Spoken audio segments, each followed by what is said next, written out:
1 Raja-Raja 7, Istana Salomo. Salomo mendirikan istananya sampai 13 tahun lamanya, barulah selesai seluruh istananya itu. Ia mendirikan gedung hutan Libanon 100 hasta panjangnya dan 50 hasta lebarnya dan 30 hasta tingginya. Disangga oleh 3 jajar tiang kayu aras dengan ganja kayu aras di atas tiang itu.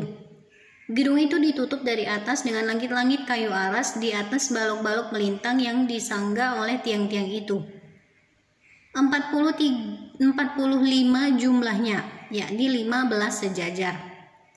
Ada pula 3 jajar jendela berbidai, jendela berhadapan dengan jendela 3 kali. Dan semua pintu dan jendela segi 4 bangunnya, jendela berhadapan dengan jendela 3 kali. Ia membuat juga balai saka 50 hasta panjangnya, dan 30 hasta lebarnya dengan di sebelah depannya sebuah balai lagi yang bertiang dan bertangga di sebelah depannya. Dibuatnya juga balai singgasana, tempat ia memutuskan hukum, balai pengadilan yang ditutupi dengan kayu aras dari lantai sampai ke balok langit-langit. Dan gedung kediamannya sendiri di pelataran yang lain, lebih ke sebelah dalam lagi dari balai itu, adalah sama buatannya. Dan bagi anak Firaun yang diambil Salomo menjadi istrinya, dibuatnya juga sebuah gedung sama dengan balai itu. Tembok dari semuanya itu dibuat dari batu yang mahal-mahal, yang sesuai dengan ukuran batu pahat digergaji dengan gergaji dari sebelah dalam dan dari sebelah luar, dari dasar sampai ke atas, dan juga dari tembok luar sampai kepada tembok pelataran besar. Bahkan dasar gedung-gedung itu dari batu yang mahal-mahal, batu yang besar-besar, batu yang 10 hasta dan batu yang 8 hasta. Di bagian atas ada batu yang mahal-mahal berukuran batu pahat dan kayu aras juga. Sekeliling pelantaran besar ada tembok dari 3 jajar batu pahat dan 1 jajar balok kayu aras. Demikian juga sekeliling pelataran dalam rumah Tuhan dan balainya. Benda-benda logam bait suci. Kemudian Raja Salomo menyuruh orang menjemput Hiram dari Tirus. Dia adalah anak seorang janda dari suku Naftali, sedang ayahnya orang Tirus, tukang tembaga. Ia penuh dengan keahlian, pengertian, dan pengetahuan untuk melakukan segala pekerjaan tembaga. Ia datang kepada Raja Salomo lalu melakukan segala pekerjaan itu bagi raja. Ia membentuk 2 tiang tembaga, tinggi tiang yang satu 18 hasta dan dapat dililit oleh tali yang 12 hasta panjangnya. Tiang yang kedua demikian juga, dibuatnya juga 2 ganja untuk ditaruh di kepala tiang-tiang itu. Dari tembaga tuangan, tinggi ganja yang satu 5 hasta dan tinggi ganja yang kedua 5 hasta. Dibuatnya pula 2 jala-jala untuk ganja yang ada di kepala tiang itu. Jala-jala itu semacam kawat berpilin, semacam untaian rantai, 1 jala-jala untuk ganja yang satu dan 1 jala-jala untuk ganja yang kedua.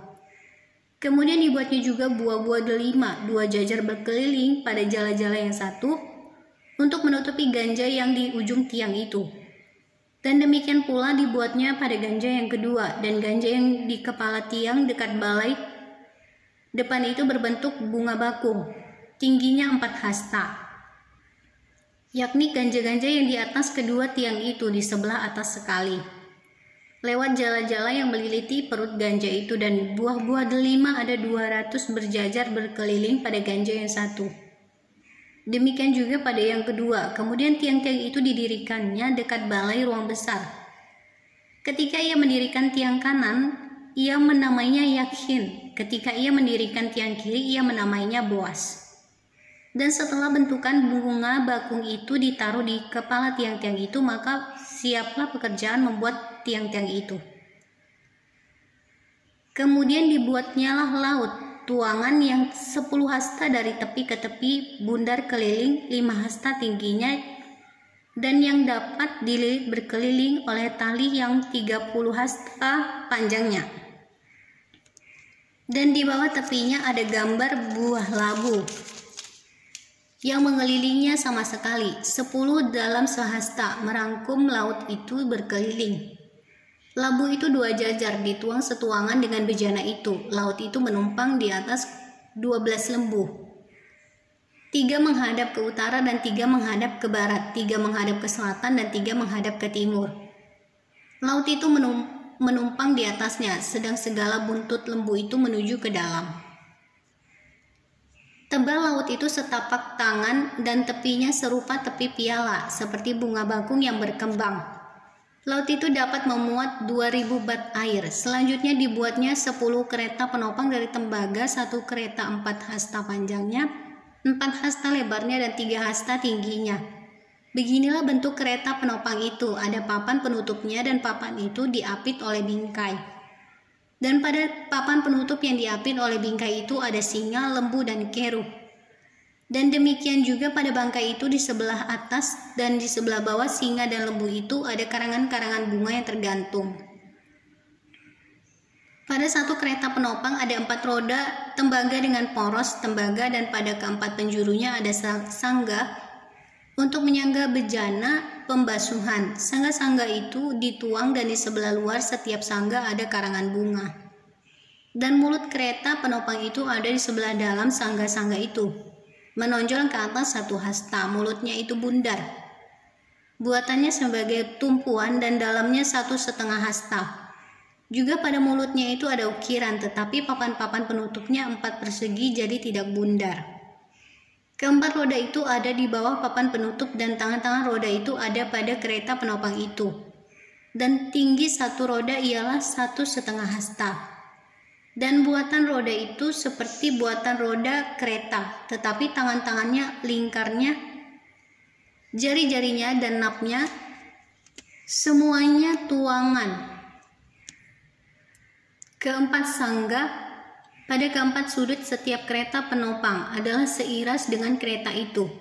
Dan di sebelah atas kereta penopang itu ada leher bundar berkeliling 1/2 hasta tingginya.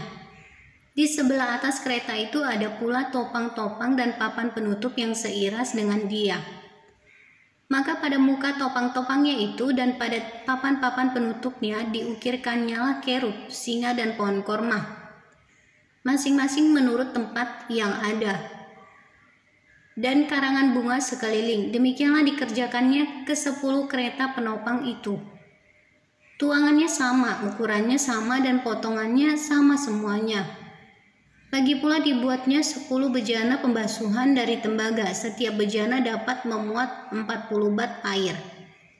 Setiap bejana 4 hasta besarnya, dan ada 1 bejana di atas setiap kereta dari ke-10 kereta penopang itu. 5 kereta penopang ditaruhnya pada sisi kanan rumah itu dan 5 pada sisi kirinya. Tetapi laut itu ditaruhnya pada sisi kanan rumah itu arah tenggara. Dan Hiram membuat juga kuali-kuali penyodok-penyodok dan bokor-bokor penyiraman. Demikianlah Hiram menyelesaikan segala pekerjaan yang harus dilakukannya bagi Raja Salomo di rumah Tuhan, yakni kedua tiang dengan kedua bulatan ganja yang di kepala tiang itu, dan kedua jala-jala yang menutup kedua bulatan ganja itu, ke-400 buah delima untuk kedua jala-jala itu, 2 jajar buah delima untuk 1 jala-jala, guna menutupi kedua bulatan ganja yang di atas tiang itu. Ke-10 kereta penopang dan ke-10 bejana pembasuhan yang di atas kereta itu, laut yang 1 itu, dan ke-12 lembu yang di bawah laut itu, kuali-kuali, penyodok-penyodok, dan bokor-bokor penyiraman.